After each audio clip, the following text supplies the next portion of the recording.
Troubling WNBA reality emerges as Caitlin Clark, fever add Paige Bueckers to preseason plans. If we still believe in normalcy, we are roughly 10 to 12 weeks away from the WNBA draft. But somehow, we still don't know if we'll get to watch Paige Bueckers and Caitlin Clark next season because the CBA discussions are making no real progress. At this point last year, fans were arguing about draft picks, not wondering if the league would even tip off. Despite all the uncertainty, the league has announced the 2026 season schedule, and that's made things awkward.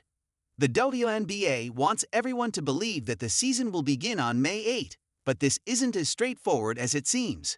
DeMita broke down what appears to be a twofold problem. The Indiana Fever will play their first preseason game against the New York Liberty on April 25, and then they will play another preseason game on April 30 against the Dallas Wings in Indiana. DeMita said on Courtside Club, "The WNBA has definitely shifted from the Caitlin Clark-Angel Reese rivalry to now the Caitlin Clark-Paige Bueckers rivalry. It seems like they are trying to get these two matched up against one another as much as they possibly can. To make the league more attractive, the WNBA appears to have shifted its strategy." The Clark vs. Reese rivalry had been the league's main draw for 2 seasons, and it delivered huge numbers. Their June 2024 game drew 2.25 million viewers on CBS, and last season's opener climbed to 2.7 million on ESPN. Yet the league has decided to move in a different direction. Fever vs. Sky matchups are down to 3 meetings, compared to 4 and 5 in the last 2 seasons, respectively. However, last season was just one blowout win after another in Clark's favor, dampening the fierce contest with Reese. The upcoming preseason schedule makes it even clearer. The Wings are playing the Fever, which means we are guaranteed at least 4 Clark vs. Bueckers matchups this season. But even if both players stay fit, those games aren't guaranteed to pull strong numbers. The Wings are coming off a disaster campaign, and Bueckers was their only bright spot.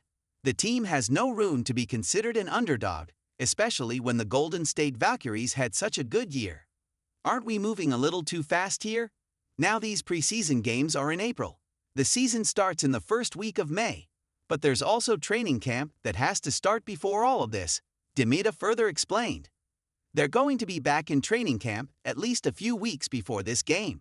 So as you can see, everything is getting super murky, and it's messing up a lot of different things. Time is clearly running out for the league and the players to reach an agreement. According to Annie Costaval's latest update, GMs still don't know what the expansion draft rules will be. More than half the league will be in free agency. Nobody really knows what that regular draft is going to look like either. We still do not know how many players each team will even be allowed to protect ahead of the expansion draft. What are teams supposed to protect if 3/4 of their roster is hitting free agency? There are so many things the WNBA needs to fix, but time is clearly running out. And so far, the league hasn't accepted the players' current demands. What do Caitlin Clark and the WNBPA want? Both sides remain miles apart. The latest proposal will give players roughly 70% of net revenue, increasing from 65% to 80% over the full term. Yet none of it is guaranteed.